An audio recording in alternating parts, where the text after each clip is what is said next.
Pour cette journée de la femme, j'aimerais vous présenter une femme. C'est logique, car le reste de l'année, c'est pour les œufs. Au début, j'ai pensé à Alice Guy. Non, rien à voir avec le présentateur. Coller Mac devant, comme McAdams, Macintosh, McDonald's. Pas mal, Mac. C'était vraiment très intéressant. La pionnière du cinéma narratif. Je vous la présenterai pour une future vidéo. J'ai aussi pensé à Louise Michel, deuxième personnalité historique que j'apprécie. Mais il n'en sera rien, je vous présente Marie Hanning. La classe mondiale. Peut-être même le champion du monde. La lutte féministe prend tout son sens quand on apprend son histoire. Partons du début de sa vie. Déjà là, ça commence pas sous le meilleur des auspices. Elle a 1 an et elle se fait frapper par la foudre. C'est là qu'on se dit déjà que la chance est subjective. Elle naît à Lyme Regis en 1799, en plein début de la première révolution industrielle, dans une baie remplie de fossiles du Jurassique, en Angleterre je précise, qui déverse bon nombre de trouvailles, le lieu rêvé pour se former seul. En paléontologie, oui car Marie Hanning est autodidacte. Le cauchemar des académiciens. Elle commença sûrement l'étude des fossiles aux côtés de son père, lorsqu'elle en ramasse avec celui-ci. De retour avec des ammonites, des mollusques marins très présents au Jurassique, facilement trouvables en fossiles d'ailleurs. Elle les peint afin de les vendre, tout simplement pour arrondir les fins de mois difficiles de son père, qui est menuisier, et donc de famille modeste. Coucou papa, mon père est menuisier. Par contre, j'ai pas de fossiles. Ah si, coucou mamie. Son frère fera même une découverte étonnante, un crâne d'ichthyosaure. Elle intervient ici dans l'histoire. Elle se dit que si son frère a ramené la tête, il doit bien avoir le reste. Et ce, à seulement 13 ans. Incroyable. On retrouve le squelette complet de l'ichthyosaure. Mais l'ichthyosaure, c'est quoi? C'est un animal très connu de la cryptozoologie, la pseudoscience des animaux disparus et imaginaires, et de la pop culture. La preuve, je l'ai croisé récemment dans un livre de Jules Verne. Voyage au centre de la Terre. En bref, une sorte de gros dauphin avec un museau allongé. C'est de toute beauté. Sauf que c'était des super prédateurs. Ils bouffaient carrément des plésiosaures.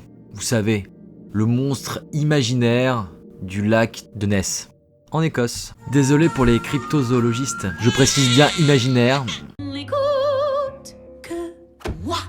Non mais vraiment. Même si les deux espèces sont souvent montrées ensemble, elles n'ont partagé en réalité un temps sur Terre, du moins dans l'histoire naturelle, assez minime. Mais bon, ce truc a bien tué ce truc. Revenons aux fossiles de Hanning. Problème enfant, elle ne vendra le squelette que pour 23 livres. En gros 2 €. Bah en fait non, c'est de la merde.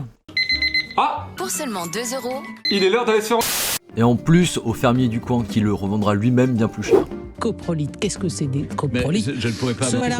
Des caca fossilisés. Exactement, sont des excréments, caca- des ah oui. excréments fossilisés. Marie Hanning, justement, qui la première a deviné ce qu'étaient précisément des coprolites.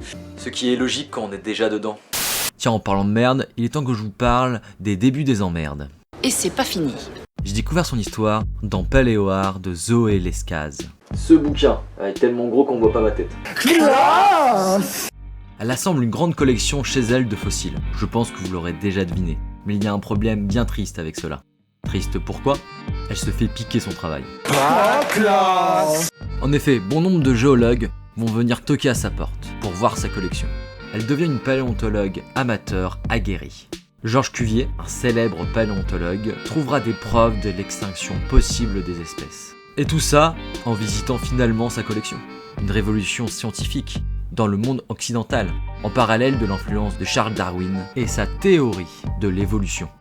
Cuvier, malheureusement, recevra les mérites seul. Je ne dis pas que Cuvier ne méritait pas de reconnaissance. Je dis juste que Marie Hanning en méritait aussi. C'est l'heure de l'interlude nul à chier.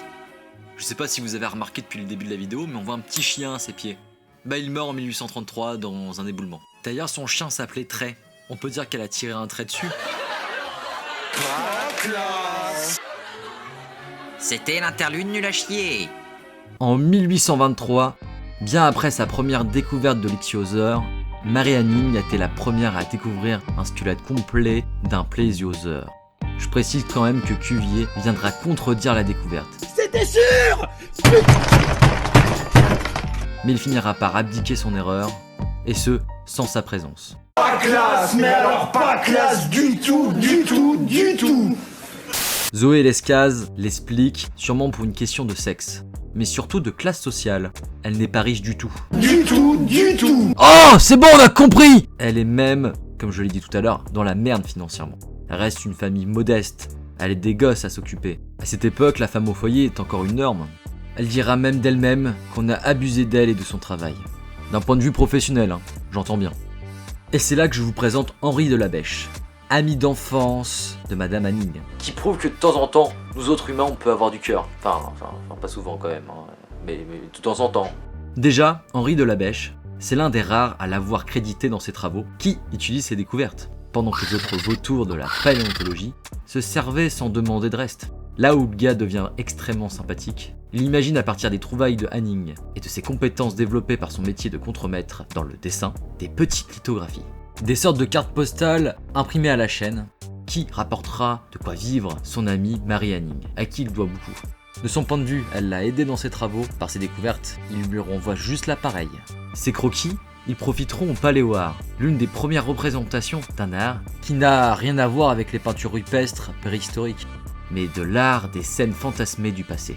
Étrangement, de la Bêche ressemble vachement à un personnage du livre que je vous ai cité plus tôt, Voyage au centre de la Terre. Troublant, sachant que ce personnage, Otto Lindenbrock, est aussi géologue. Tout comme lui, Henri de la Bêche. Toute ressemblance avec des personnages existants serait purement fortuite. Fait amusant, les communautés religieuses vont pointer du doigt les paléontologues et leurs travaux, dont Hanning fait partie, alors que c'est son instruction ecclésiastique, donc en partie religieuse, qui lui ont appris la géologie, et qui lui serviront de base pour justement la paléontologie, l'étude des animaux préhistoriques, par le biais de fossiles. Oui, on a compris, c'est bon, on peut passer à autre chose dans le plan de l'existence. Nique ta classe. Elle se fait avoir sur le prix réel des fossiles, on lui vole sa renommée, sans oublier la mort de son chien, sans oublier le coup de tonnerre. Il lui reste quoi, finalement? Un cancer du sein. Triste vérité, à sa mort, elle sera la première femme à avoir l'éloge de la Société de géologie de Londres, alors qu'elle n'y avait pas accès de son vivant. C'est pas un peu misogyne? C'est dire à quel point elle a une vie de merde. Une statue existe dans sa ville natale, et semble encore vouloir aller chercher des fossiles sur la plage. Et par sa vie triste, elle a pu apporter quelque chose de joyeux. Une place pour les femmes dans le monde scientifique. La classe.